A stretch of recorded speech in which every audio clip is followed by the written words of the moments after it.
Coming up this week on the show, we've got Alex Dalliance from his brilliant YouTube channel, and we'll be talking all things synths, hardware synths, vintage synths, modern synths, all that kind of stuff. Alex has got a brilliant channel where he's got a ton of content on synths, so I think you're going to really enjoy this one. Right, let's get to Alex. Alex, welcome to the show. Thank you for having me. It's an honor to be here. How are you doing today? It's great to see you, and I should say, is it Alex or is it Vulture Culture? You could call me whatever you want. Alex Dalliance is my name, or Vulture Culture. It doesn't matter. Yeah, well, it's great to get you on. I've been following your channel for some time, well before I was doing these any of the synth videos. I can't remember what I was searching on. It probably was a Monopoly or something like that, and I came across your video. And then I've seen a few videos, as YouTube does. It recommends these things, and you start to follow you. And you've got an amazing collection of gear, but an amazing community built around this channel that you've got of synth gear. But before we dive too much into that side of it, and I must say as well, we've had some good backdrops on recent shows as well, but yours is looking really good as well with the shots of your synths in the background. It's a very long, arduous process of crawling under my desk to slightly move the camera to try to get it to where you kind of see everything behind me, but I'm also in the frame. It's actually quite difficult. There's only like one particular point. Like normally you would think you could kind of move a camera around, but that is not the case. You will. It's very easy to capture a gray wall in this room. Yeah. Well, yeah, I've got the same. I mean, I've just got stuff behind me on my synth in front of me, and I see the way you've got that is actually, yeah, it's really good. And that's another thing that I noticed from your videos as well, is the way you capture the camera angles of the synths as well. I think I find that incredibly difficult getting the angles right, but you always do a really good job with that. I appreciate that. Thank you. So before we dive into your channel and everything, just give us a bit of background on you and how you got into music. Yeah, so I think like a lot of people, playing in bands when I was in high school, and when I went to an art school doing film, and what was interesting is the filmmakers in the school didn't have any access to music, so there was sort of this need for someone to learn how to do music for these films because everybody was cranking out films, but there was no music for them. So at some point, someone was like, okay, who has ever done music? And I was like, well, I played, guitar in a couple of bands. And they sat me down with Reason. So Reason, and it must have been a pretty early version of that software. And so that was my intro to synthesis. And I didn't really understand how Maelstrom or any of those other complex synthesizers worked, but there was a way in which, and I still feel this way, the modular nature of synths, and I'm not talking about modular synths, but just even the fact that you go from an oscillator into a filter into an amplifier is a very similar thing to guitar pedals. And I had a bunch of guitar pedals, right, and I still do. It's fun to run synths through guitar pedals, but the idea of, if you put reverb before a distortion pedal, for instance, it's a very different sound than the other way around. And I think that type of thinking was not a thing that you would learn just from the actual playing of a guitar or an instrument like that, or even playing piano, right? But the moving around of the guitar pedals and tweaking the knobs on those, that's a very similar thing to synthesis. And I think that's what primed my brain to be interested in it. And for fear of, I'm very long-winded and I love the sound of my own voice, so stop me if I'm way off on a tangent. But to me, I was always fascinated by tone, and with a guitar, it's interesting because the tone is sort of invented into the instrument, and then you plug it into an amp, and an amp usually has like 2 or 3 knobs for maybe boosting the high end, but that frequency is fixed. So depending, if you don't like the frequency of that amp, you're pretty much stuck buying a new amplifier or something like that. And so in Reason, that everything can be shaped and that you really make the sound out of a raw clay, that to me was really inspirational. So I think that would be how I would say I got into it. And then did that lead you into sort of professional career in the music industry? Yeah, so I was a professional DJ for about a decade. And I started DJing because at the time, this would have been in the 2000s, there was no one was really playing live with synths. The only acts that I knew that were like Dynamix 2, famous electro act, which I was lucky enough to play with. And all of the synth pop and industrial bands from that era that would have been in the same scene, you were lucky if someone had a virus TI with them or something like that. And it seemed like that was the only hardware synth. And to my ear, the virus didn't necessarily sound that different to a VST. I'm speaking from back then. I think nowadays I might have a little bit more discernment there. But overall, I wasn't that interested in hardware synths because it kind of felt like, okay, so these are just VSTs in a box with a couple of knobs or whatever. So I was a DJ, and that was like the way I could play my music out. And then I did that for about 10 years until I got fed up with the things were getting really cheesy in dance music at that point when I was leaving in the mid 2010s, 2015 or so, 2016. And I just felt like there was no path forward to make anything that felt creative. It was all getting very repetitive and everybody copying everybody else. This would have been like around the time that Martin Garrix's Animals came out, which was, like kind of the example of something that I didn't want to just be doing that. And to a certain extent, I regret leaving that community because then a bunch of cool artists like Gesaffelstein and Rez came out and were all of a sudden headlining festivals, and that's like proper dark music, interesting sound designy music, and I just didn't think that was going to ever happen. I thought it had just been whittled down to just such a lowest common denominator, and to a certain extent that's still true with EDM festivals. So then so where did you get then into the hardware side of synths? COVID, yeah, like a lot of people. I had recorded an album live on Facebook Live, and I thought it was pretty cool, but I recognized the fact that there was kind of something missing. I mean, I was playing key parts live, but just on a MIDI controller. And I had seen a big synth pop group. I don't want to name the name because, then it will sound like I'm talking shit. But what I experienced was the singer was phenomenal up there, full of charisma, whatever. And then you're watching the keyboard players in the band and like you see them doing something, but you're not really hearing what they're doing and all of that.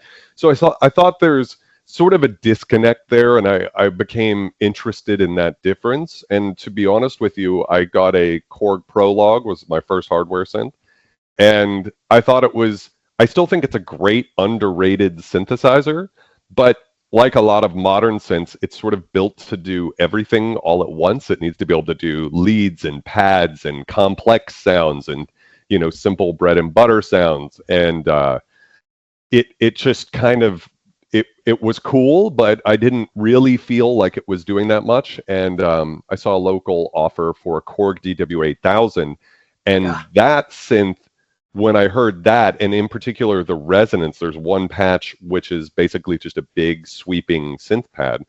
And all of a sudden I was like, whoa, that's a completely different sound than something I could do just with like VSTs or something. And I didn't know why. And that started, that led to the serial killer itch that you see behind me, which is the insanity that's followed from that. So one DW8000 to that in what, four or 5 years? Yeah. Not that long. So I'm guessing, so the something like the DW is a synth that was really before you were getting in, well, perhaps before you getting into music, really. Before I was born. Yes, I was going to say. I won't mention that. It wasn't before I was born, but it was close. Yeah. So, what do you think it is about those vintage synths in particular that caught your attention? Because I mean, like you said, you've got the modern Korg. So, what is it about the vintage ones that makes you, had that something different about them that attracted you to them?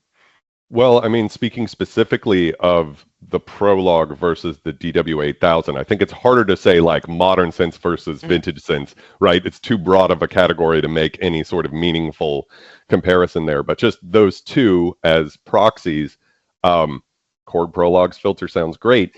It's kind of a weird choice of a filter. I think it sounds closest to the MS-20 in terms of like what the sound is, and it's I kind of wish they had marketed it as a polyphonic MS-20. I think people would have responded to it better, maybe. Um, but Is it the same I, filters in the Minilogue? no, actually, No. it's a similar, but it's not the exact same filter as the Minilog XD. So even though you can swap patches between the two of them, they may not sound identical, which is an interesting little facet or wrinkle to the lore of Korg synths. I've got the original Minilogue. Oh yeah. Over there, but it's different filter, isn't it, to the XD anyway? Yeah. So each one had kind of a different thing going on. I mean, I think they're all similar. I don't know. I've never sat down with like a mini log and shot it out versus the prologue to be able to be like, oh, okay, here's the difference. But I think they're close. I hate to say it, it's the sound, right? It's the raw tone of that KGM 2069 filter, I think is what it is, in the DW8000.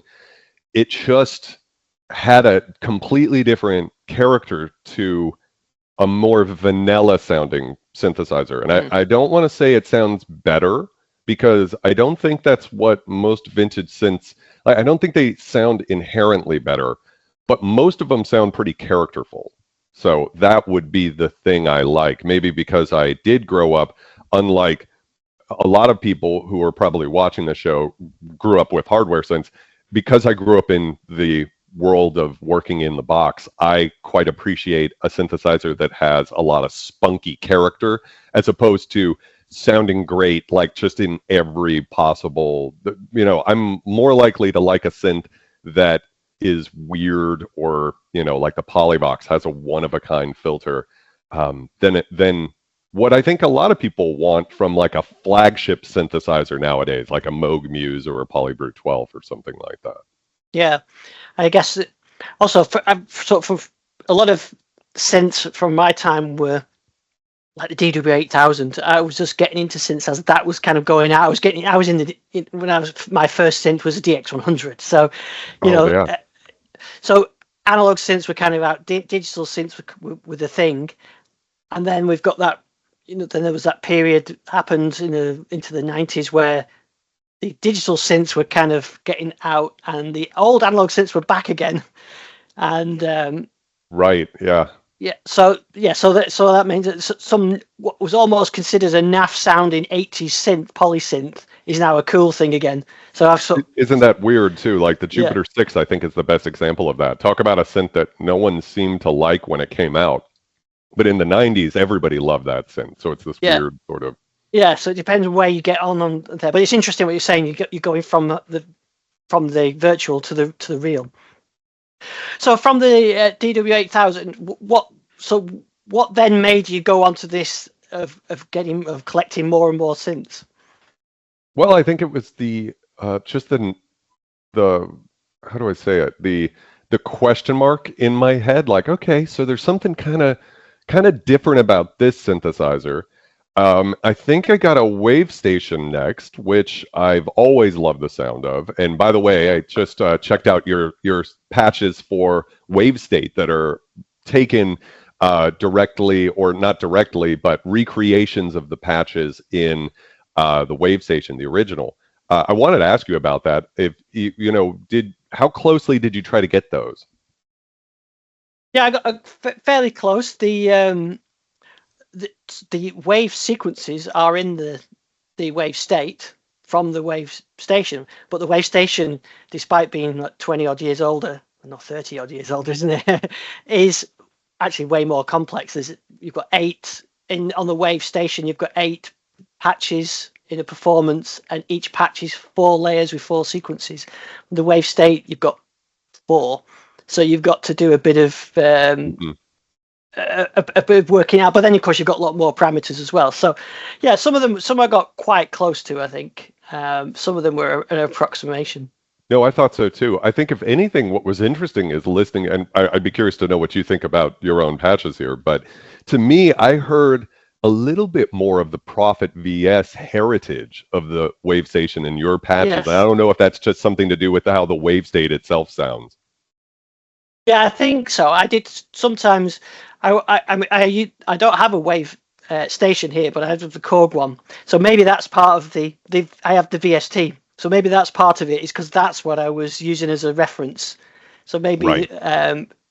there could be something to do with that as well. But yeah, when I was doing the everything seemed a little bit brighter, sharper on the Hmm. wave state than it was in the wave station. Right. And And I even the think Wavestation VST is going to sound brighter than the because of the internal yes. sample rate. Right. So.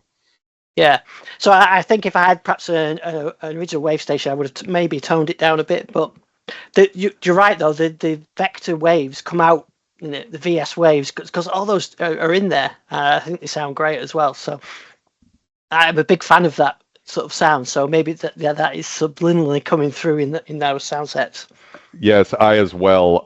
The Wavestation for me is gotta be the best presets.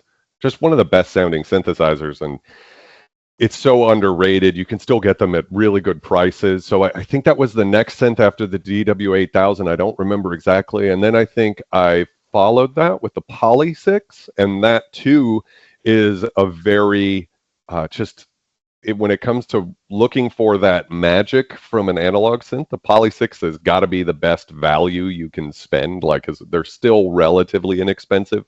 They're not cheap, but they're not terrible, and they just sound so good. So I also think I got very lucky in the sense of had I bought some other synths, because there's been plenty of synths I've tried and thought were okay and then sold because I was like, it's whatever.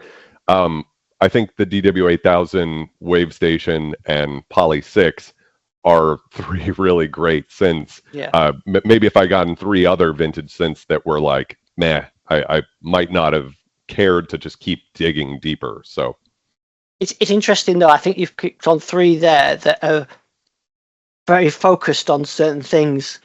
And the limitations of those are what makes them good now, and those limitations are why they weren't really perhaps massive sellers at the time. Maybe the Polysix was, but the Wavestation itself wasn't a great seller until they started adding piano cards and all that kind of thing.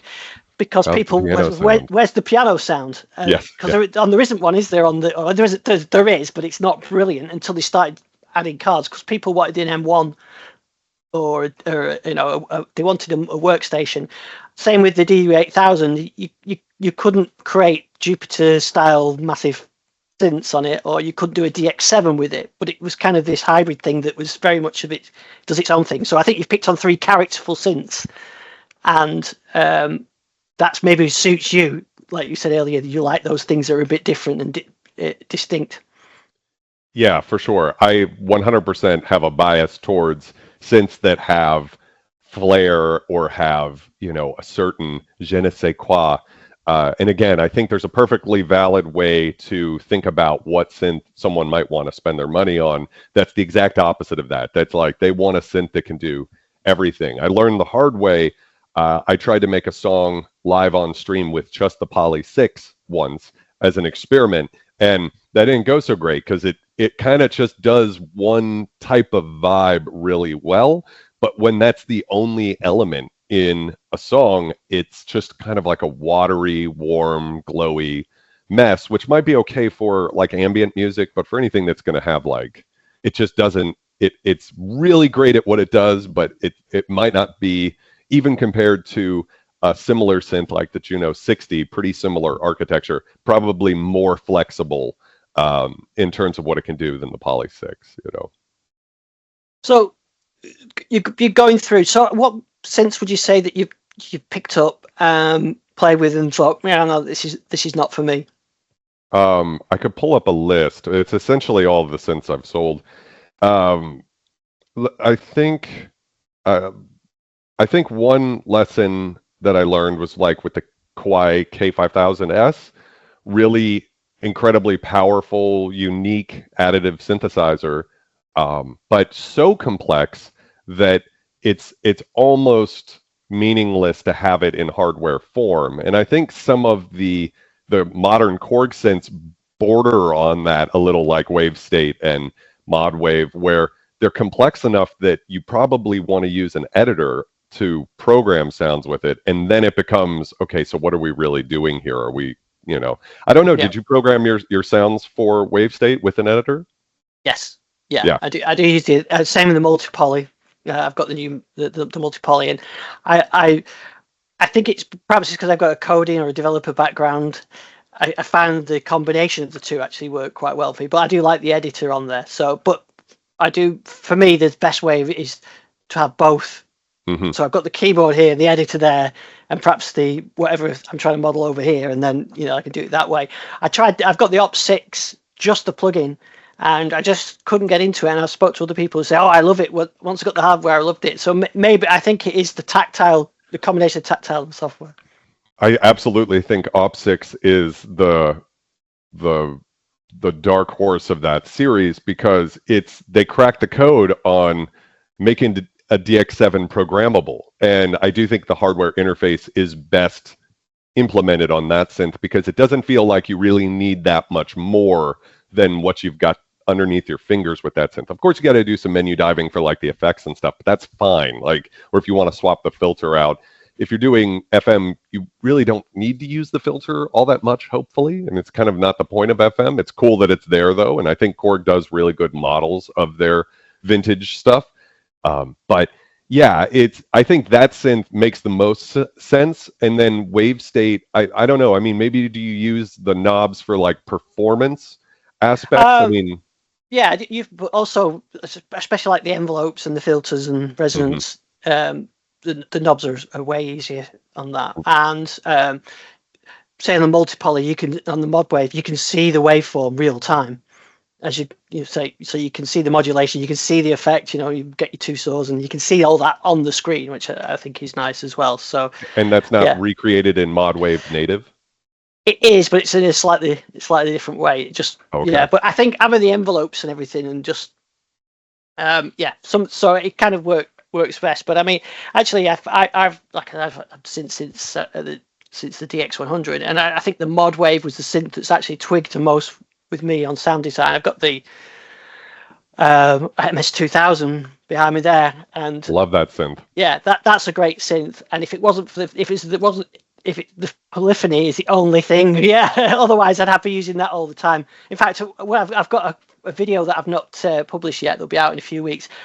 Last week I put the multi-poly there and the MS2000 there, and set the cameras on both, and just did a little thing of how VAs have come on in the 25 years or whatever. I don't want to spoil that video, but I mean, maybe I shouldn't ask, because I want to watch that video. That was something I had considered doing. And the MS2000, the only reason I sold it was because it was to a good friend of mine, a musician who was in Vulture Culture for a while. So I felt like it was still in the family, and if I ever needed to. I mean, the Iceland's preset from the MS2000, I think, is one of the greatest. Like, I try to recreate that sound on as many synths as I can. I did have a go at recreating that one as well. Yeah. Oh, did you?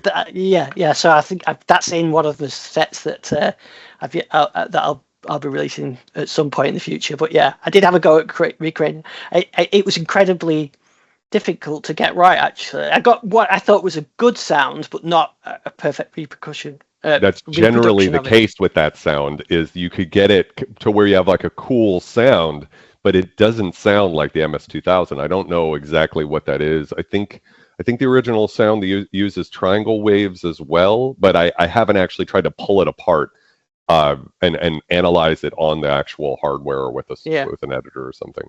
Yeah, that's what. I didn't do it with the editor, but I had them both here, and I was going through. I mean, some of them were quite easy to reproduce, but if it wasn't for the 4-note polyphony things, it would be something I'd have right in front of me all the time rather than behind me. But I still use it. It's still a nice sounding synth. But it's funny. Something that I've noticed as well is I perhaps am guilty of. I got that 2000. So my kids were like, I think my kids were born when I was in 2002. So I had twins. So really, spending loads of time on the synths isn't something I really got to do, and I think I'm perhaps guilty of not spending enough time with it. Whereas, now they're a bit older and I've got a bit more free time, I can spend time on synths, and you actually learn and get more out of them when you spend time on them. So I think that's the thing that I've learned from this is get something and really get into it deeply, and then you'll get a lot more out of it than just looking for the next thing. But which, of course, I don't do exactly because I've bought new synths in the same time. But you mentioned and you were big. You mentioned the Kawi.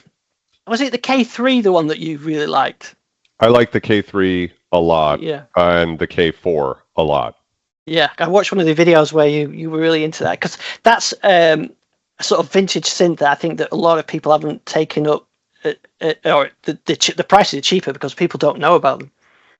Yes, it's probably one of the most underrated synthesizers that you can get. I think they hover around $600 or $700, which for any analog filter, like it's got the same SSM 2044. I mean, it's a very famous filter in that. I think it's the same as the Polysix and the Prophet 5 Rev 2, the most Rev 1 and Rev 2, the most coveted versions, also used SSM filters, slightly different 2040 chips, but essentially it's going to have that Prophet 5 PPG wave type sound from the filter, and then it's got all of that flexibility of the digital oscillators, and it's the additive engine that's built into it, borrowed from the K5, which I want to say came out around the same time. I don't know if it was the year before or after. It's much more incredible than, I love the DW8000, and I do think it sounds better kind of overall, but that's not counting that you can do additive recreations. It's very difficult to do on the hardware. You need to use an editor to be able to get in there and control all the individual partials, but you can do really deep additive synthesis and then run it through those analog filters. And the fact that you can buy a synth like that for cheaper than a multi-poly, right? It's surprising to me. It fits into that wonderful category of vintage synths that are cheaper than what you'd expect to pay for a modern synthesizer and has features that you might not find on a modern synthesizer. I'm not aware that there's any modern synths that do additive through analog filters. Correct me if I'm wrong. I'm probably missing something. I bet maybe Groove Synthesis Third Wave or something maybe could do something like that. But, so just that alone makes it such a unique piece. And yeah, so I love that synth. So the other ones, we'll move on to the ones you've kept, but the ones you've got rid of, are there any that you think are really overrated? And you wanted it, you got it, and then you thought, no, this is overrated.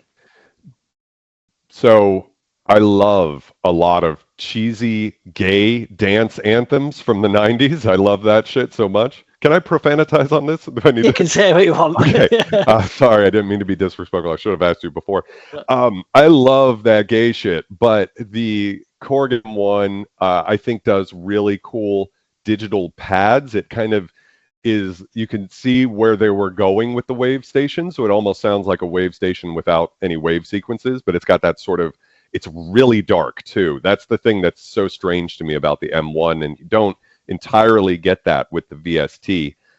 You can recreate it, the sound, because I think it's got a 33 hertz or so internal sampling rate. And when you look at, I've done analyses between the VST and the hardware, it's got a giant notch at 13K, which is half of that 33 or whatever. Yeah, it's 13, so maybe it's even less. Maybe it's like 26 or something like that. And it's just a hole in the sound. And then it sounds like the hardware. So because it's compensating for that ringing Nyquist frequency aliasing right there on that, right around 13K.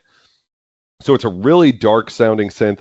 I love some of the patches. I think Universe is another one of those like just incredible patches. But overall, I mean, it's a pretty, I would never go to that synth for anything but those early sounds. And then I think even it sort of was the first Rompler in the sense that it could do realistic guitar and choir sounds, and they were multi-sampled as opposed to something like from a couple years earlier, like the Ensoniq Mirage, where you just have one sample stretched across the whole keyboard. But I think the Proteus, which came out the year after, just smokes it in terms of what could be done with a Rompler. Like, I think the Proteus is still one of my favorite sounds. And so the M1, I think, is a little, I don't want to say overrated, because they still trade for very reasonable prices, but I think that's also because they sold so many of them. So many, yeah. Right. So it's a supply versus demand thing. There's plenty of supply, so they're not brutal. But especially comparing it to something like the Roland D50, which came out the year before and is technically inferior, has like less sample memory and stuff like that, but just overall, I think is the best of those types of synths if you're into that as far as the sound goes. Even I think sounds better than the mighty JD800 behind me. And then another synth that comes to mind would be the JP8000, which I love. So much music, again, that sort of early trance music, and I think it's a very iconic synth for giving us the super saw for the first time, and I was expecting to really love it, and it was actually in my shootout of that synth versus the MS2000. I just thought, this thing doesn't sound, just the raw clay of the thing, the oscillators and the filter in particular, to me, just doesn't, if you're recreating those vintage trance tones, if that's like your thing, I think it's phenomenal for that. But if you're using it for trying to discover new sounds or do your own thing with it, just the raw tone of it, to me, it doesn't give me anything that I'm excited about. So I think those would be a couple. I'm sure there's some other answers that I could give you, but those are the ones that jump to the forefront of my mind. So the ones that you have kept, I mean, and I think what I like the way you are with synths, you're not just keeping them for the sake of them, you're keeping them because they got a character or there's something that you like about them. I suppose we can't go through them all, but what's sort of the highlights of the ones that you've kept? The highlights. The Fender Chroma Polaris is my desert island synth. Like, if I had to sell them all, I'd probably keep that one. It is just a very special sounding synth. It's very different, very kind of pushed mid-range sound, which I think a lot of vintage synths actually sound a little like lean hollow. They lean a little warm and hollow, the analog ones I'm talking about now, not the digital ones. And the Polaris just has this bright in your face. It's not, I guess bright might not be the right word, mid-rangey. An Alpha Juno is bright. That particular IR3RO5 chip, I think is what the chip is in the JX8P, JX10, and Alpha Juno, is a very bright, brassy, I think beautiful sounding chip. It's very good, but there's just something about the aggression and the amount of drive that you get out of a Fender Chroma Polaris. Just, you don't need a distortion pedal for that. The Polyvox, similar thing, just a completely one-of-a-kind filter. I think Cherry Audio did a great job with Atomica, sort of trying to give you a plugin that sounds like it, but when you do a raw comparison of the filter sweep, it's not there yet. That just is what it is. I love what Cherry Audio is doing, but it's not a replacement for the hardware quite yet. The Polysix is also another one of, that's like the most, it's very wild. So when you put it in unison and you play a note, one of the big things that I think gives it something similar to like an Oberheim OBX, sort of, if you go for that Rush Tom Sawyer sound, is the fact that each envelope, the decay times are slightly different. So unlike a synth, a lot of the later, more digitally controlled synths that came out in the mid-'80s, where if you put it in unison, those filter envelopes, all 6 points or however many you have, that resonance is going to fall kind of equally, as opposed to on the Polysix, you get this sort of cascading waterfall sound where you can hear them not 100%. And that, to me, gives you that wilderness or that sauvage quality that is missing from pretty much anything you're going to get in the box. That's, or even, dare I say, the modern sequential synths that have that vintage knob. I believe that adds some randomness to the envelopes as well. I'm not sure, but that's kind of there's a little bit of magic in that. So those would be the ones off the top of my head. But I mean, there's so many. I hesitate to say those are even the ones. I love the D50. I love the Wavestation. Yeah. So, Funny mention about the about those the sort of like random. That's actually last week I had Dan Phillips on from Korg talking about multi-poly, and that's one thing they've said they've done with the envelopes on the multi-poly is there's that in the CMT.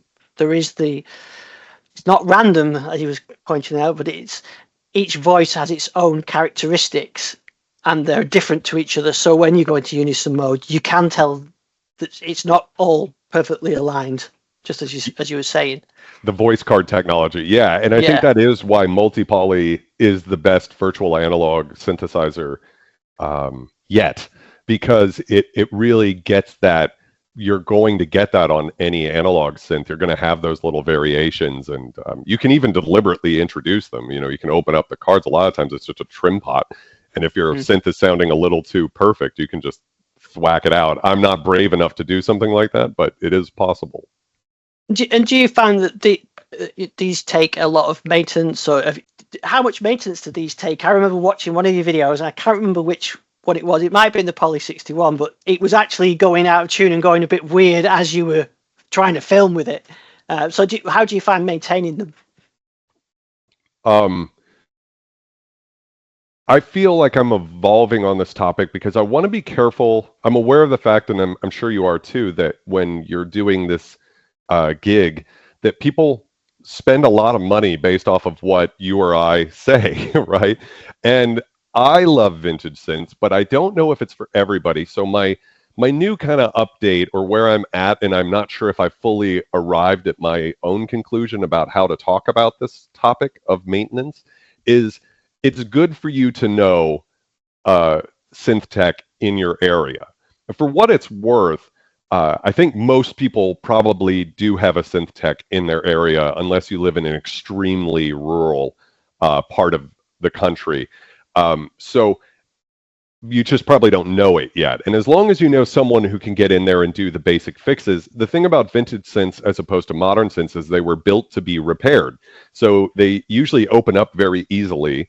And, like I had a Jupiter 4, you just take 4 screws out and it opens up like a car hood, and you can see everything in there. You can see every little nook in, it's very simple. You could see, I mean, it's way too complicated for me to get in there because I don't know how to solder or do any of the stuff that you need to be able to do. I don't know how to look at a schematic or something like that. But you could see it's made to be repaired, whereas modern synths, a lot of the times, if there's a problem, you're replacing the whole main chunk of that synth. So that's a big distinction to make, is that they were actually built to be repaired. On the topic of maintenance, people are always, I see in my comments all the time, like, the maintenance costs are just not worth it. So I keep track of what I've paid for everything, and then what I've sold for everything, and how much I've spent on maintenance on all of them. And I've still made money on all of the synths that I've sold, right? If you add it all up, and not like a lot, but I've at least covered. And also when I sell a synth, I'm not really trying to make, I'm just trying to get it out of here so I can get a new synth in, sort of a thing. So, I guess I could hold on to a couple of them longer to, try to get that value. But yeah, so with that, I would say I use Severed Machines down in Miami, Florida, which is not that close to me, but close enough that I can drive there whenever I need to. And he's an incredible synth tech. I think a world-renowned one, so that's really great. Probably comes with world-renowned prices. I think he's very fair, but like not the cheap. My point is, he's probably not the cheapest guy, and even factoring that in, I've still made money off of owning vintage synths in a very short time, like 4 or 5 years. It's not like I've held on to them for 20 years. And of course, if you bought a Jupiter 8 when it came out, or even better in the 90s when they were going for so cheap, and now you could sell them for a lot. So I guess what I would say is, and I also go way out of my way to try to, I feel like when you own a vintage synth, it's like your job to make sure it's great. So I do a lot of repairs on them that that wouldn't even make sense as far as selling them. So for instance, like repairing the aftertouch on a lot of the vintage synths behind me, you don't really need to do that if you just want to make money, right? Because you pretty much are going to see these synths trade at the same prices whether or not the aftertouch is fixed. A lot of the times people just assume the aftertouch isn't going to work on any JX8P or Alpha Juno at this point, but I always go through and make sure that I have them kind of fully taken care of so that they'll be good for another 20 years for whoever has them next. So I say that to say I often elect for additional surgeries that I don't even have to, it's optional. And even with all of that, it still makes sense to buy vintage synths in terms of just if you, I wouldn't say it's like an investment, but that you're not really like just the idea that you're just going to be burning money keeping these things alive. That I think isn't true. Hopefully that answered your question. I don't know. Yeah, it does. Yeah. And I like the fact that you're maintaining these to pass on to someone else to enjoy if you don't want to anymore. But yeah, the only really good buy I made was the Gen SX 1000 for £25 in 1988. I've still got it. It's down there. It's probably worth about £500 now, but it's something I'd never part because it's been with me since 1988. But I want to talk about your channel, but just briefly before we go on to that, have you got any tips or anything for people who are looking to buy vintage synths? Is there places you like to go, places you avoid, when you're getting vintage synths?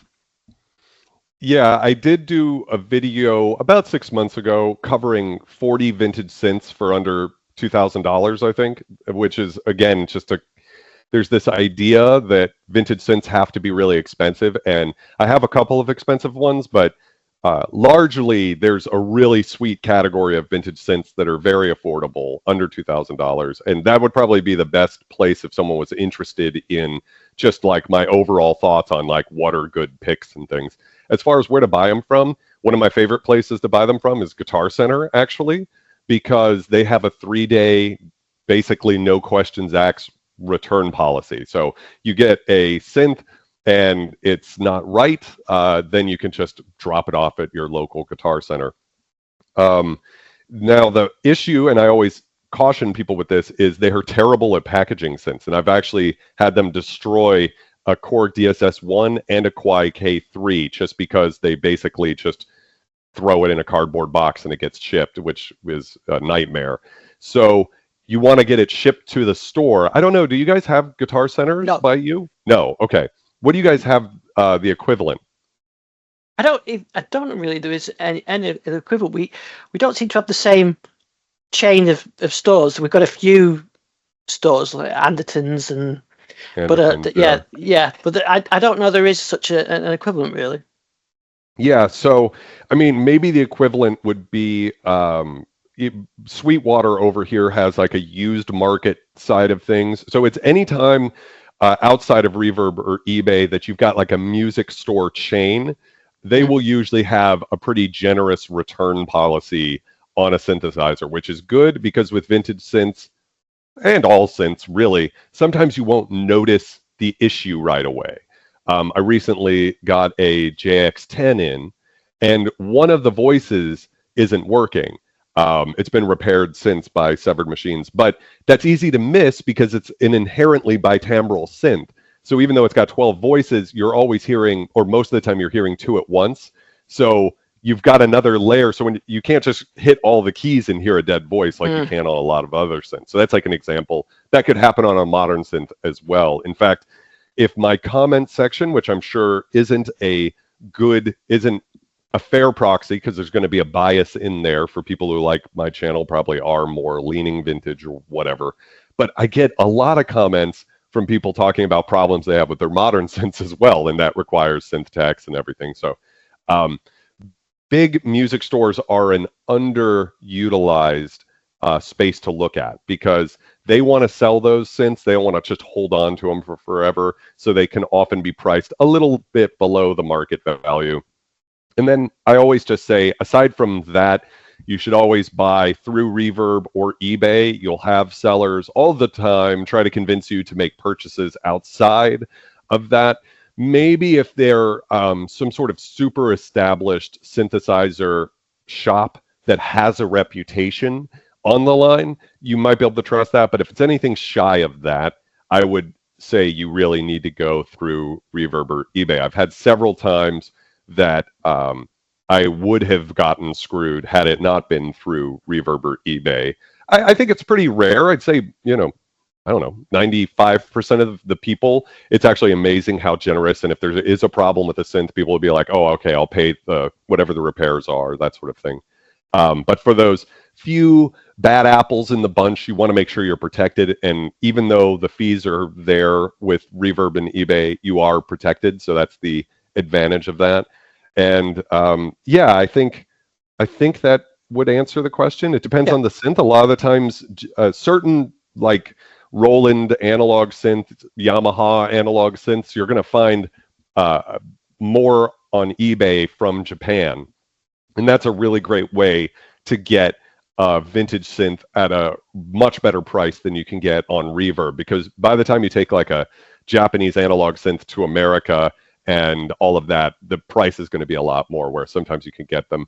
The only downside of that is a lot of the Japanese sellers of synths, they're not synth enthusiasts, so they don't really, it's not even necessarily their fault if they don't know that something's not working, like an LFO is off on a synth or something. So so you mentioned your channel a couple of times. So this is what I said earlier on. This is how I found you, through your channel, and I want to say how you've got an amazing community on there. So how did you get into doing that? Into YouTubing? Yeah, and your channel in general.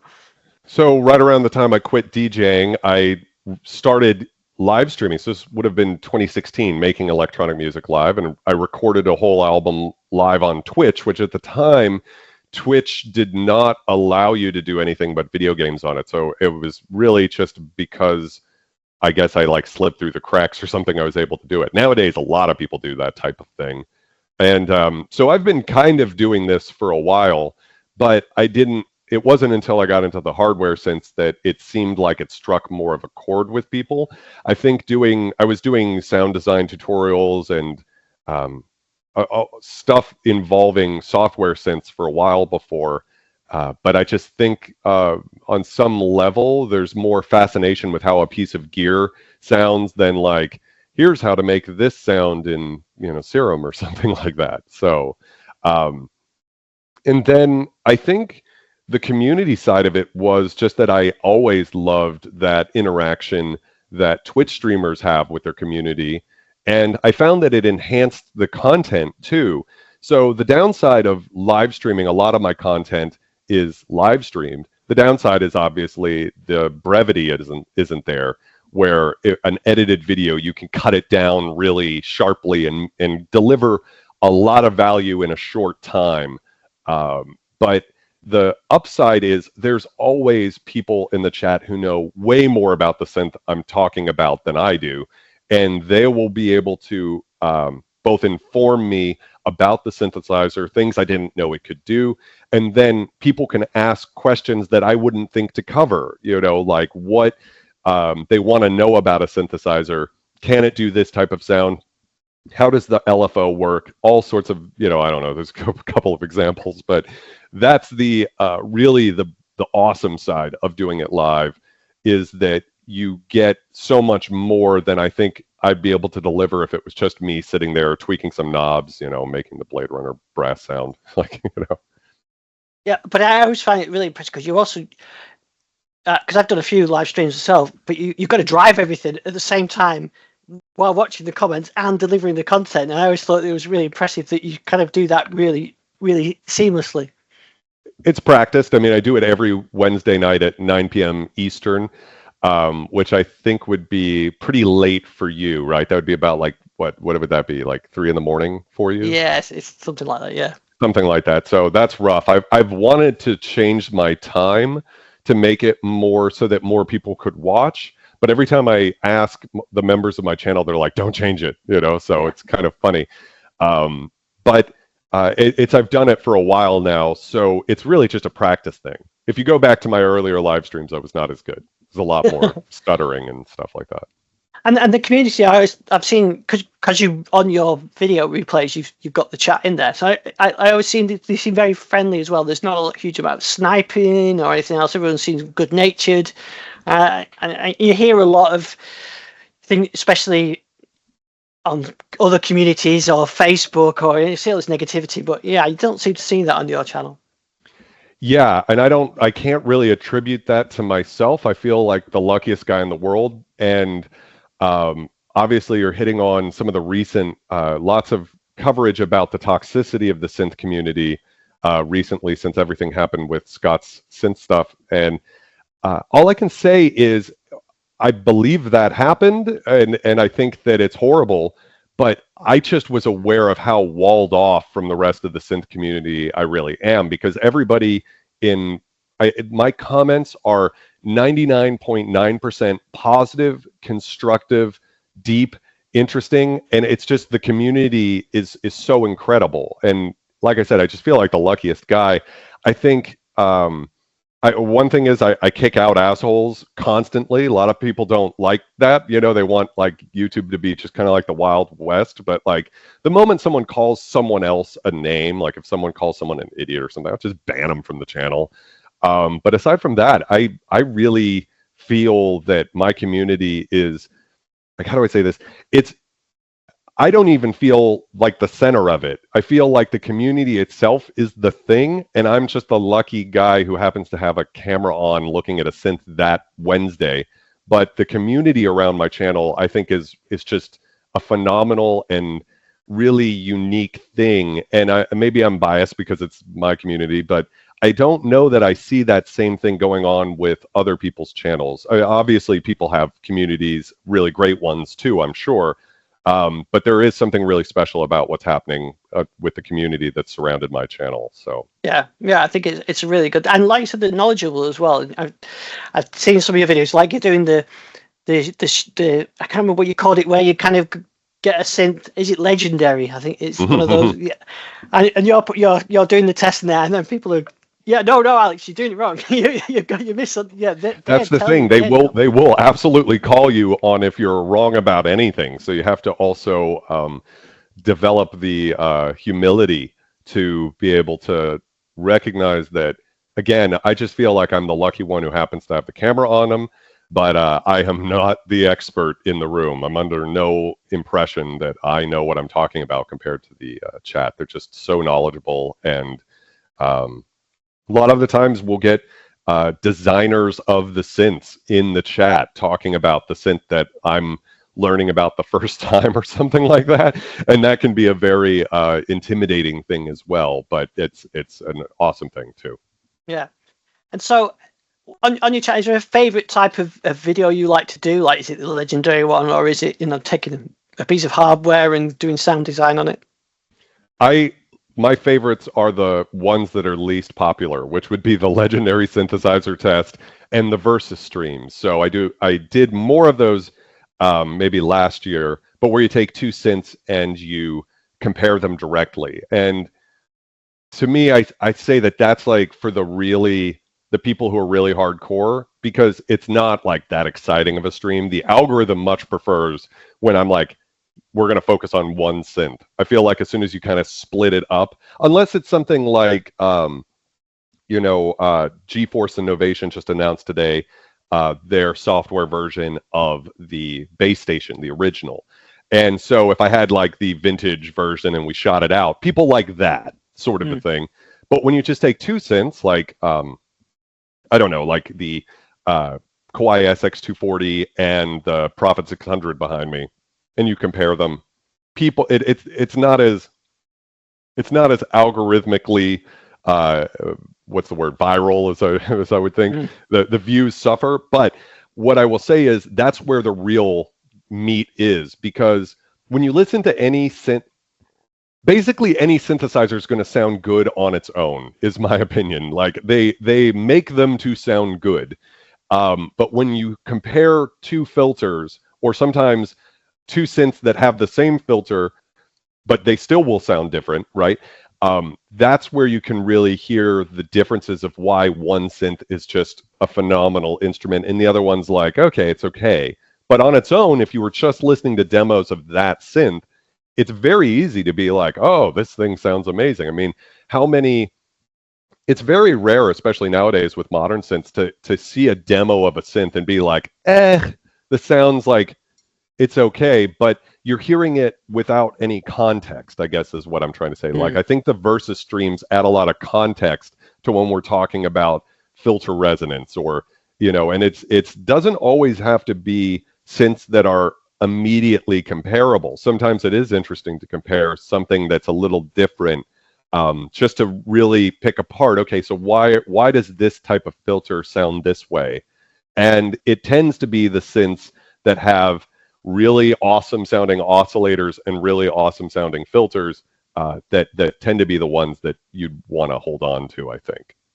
I think though, when you do those comparison videos, you not only are you doing the comparison, you are going into the architecture of the two synths, aren't you? So that's why I like those videos, because you're really showing, the nuts and bolts of these synths, and that's how you learn about them. Well, like you said, there's plenty of videos of people doing great demos of synths, but actually when you go down into it, that's when you're turning all the effects off and you're opening the filter, and that is to me the interesting bit. So I probably like those videos like you do, this because they're the ones with the detailing. Yeah, the real synthesizer sickos are going to like the Versus streams because they're revealing. And it's amazing, I think, especially with the modern stuff, how bad a lot of the filters sound. And I always think to myself, how are we here now? And we don't have, and they somehow had it figured out better back then. And I don't know what that is exactly. I think maybe the art of tuning a synthesizer is a bit of a lost art. I'm not saying there aren't amazing sounding modern synths, but I do think there's a reason people still are fetishizing the old sound, and why so many synthesizers that come out nowadays are essentially trying to cash in on a vintage reputation. I mean, Korg loves to do that with their modern digital synths, and they're not that similar to the vintage counterparts. Yeah, exactly. Yeah. I know of your synths, I got to check that. So, what is your favorite overall? So, I think you kind of alluded to earlier on, but if you're going to keep one, which one would you keep? Well, so it's a bit of a tough question. I would say the Polysix is easily the recommendation for someone who works mostly in the box or even with like digital hardware synthesizers, and they're looking for a synth that's just the furthest from that. The Polysix is awesome for that. Fender Chroma Polaris would probably be the one that I like the most. Like, I just think is the all-time winner for me in terms of you can buy them for about $2,500. They're not brutally expensive. Easily the best one is the CS70M behind me, right? So that's going to be the it's technically the update to the CS80, but a lot of people would consider it to be the lesser of the two. That is the coolest and best sound. I mean, if you just like crank the resonance, that's going to be the one that sounds the best. However, it's sort of I did a track with Angel Spit recently, an industrial band, and I wanted to use it for this sort of money shot sound, this big deep bass part, and it's almost delicate. And I don't know if the CS80 kind of has that. It kind of gives me that same sort of vibe where it's just not quite as ballsy as something like the Fender Chroma Polaris. So I actually ended up using the Monopoly on that, just because it has the girth and the aggression and the anger to it, which was called for on that particular piece of music. But I would say, just like overall, on some level, I guess it would be the CS70M that I would keep. But it's not. It kind of has its own thing. So I don't know if that answered your question. It does. It answers the question. Yeah. So, where's the place to go to find your channel? And you mentioned your live stream. YouTube.com/@Vulture Culture. Yeah, it's real simple. Yeah, and that's best. And and each Wednesday you've got the live stream in there, which the way I use, because of the time, the way I usually watch it is it just pops up on my YouTube algorithm, a few days later. Yeah.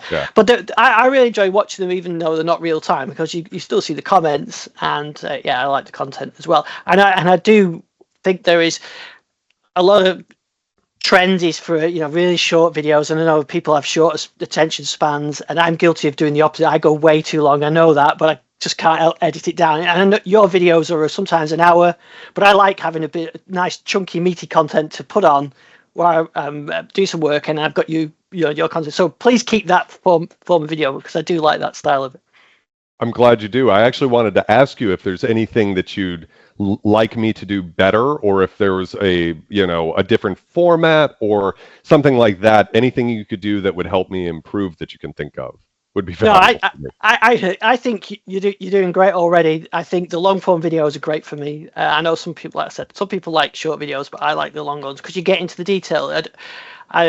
Especially sometimes I just like, I'm doing a bit of programming or something, and I've got your video on there, and it's a bit of detailed content. You can absorb it. So yeah, I like those videos. Keep going with those. I think. Yeah, I love the scum cheers, and I don't have a beer while you're because it's usually in the morning, but I have a bit of my coffee while you do that. So I love your video channel, and I love your videos on your channel anyway. So, well, it's been absolutely brilliant talking to you. Really enjoyed the chat, and I'll include links for everything in on the videos on the YouTube channel. But like I said, you've got a nice, easy place to go. So thanks for agreeing to do the show. Really enjoyed chatting with you, and it's really great chatting to a synth enthusiast who really has got a passion for this, and sharing that passion with everybody else, I think, is great. Well, I'm glad I was able to do it. I really appreciate you taking the time and having me over on your channel. And hello to anybody who's just seeing my face for the first time. And same question to everybody in your community. I'd love to hear anything about ways that I could improve if someone's made it through this whole interview, because I'm always trying to deliver the most value possible. And I too like the long form content because I think you can get into the nitty gritty. Some part of me, I'd like to be able to go through and edit down every single live stream, not just cutting out like any off topic parts or something, but it's just financially not realistic for me right now. But yeah, it's an honor to get to chat with you, and it's been a lot of fun. I hope we could do this again sometime. Yeah, definitely. I'd definitely like to get back on again. So thanks for that, Alex. It was great chatting to you. Thank you very much.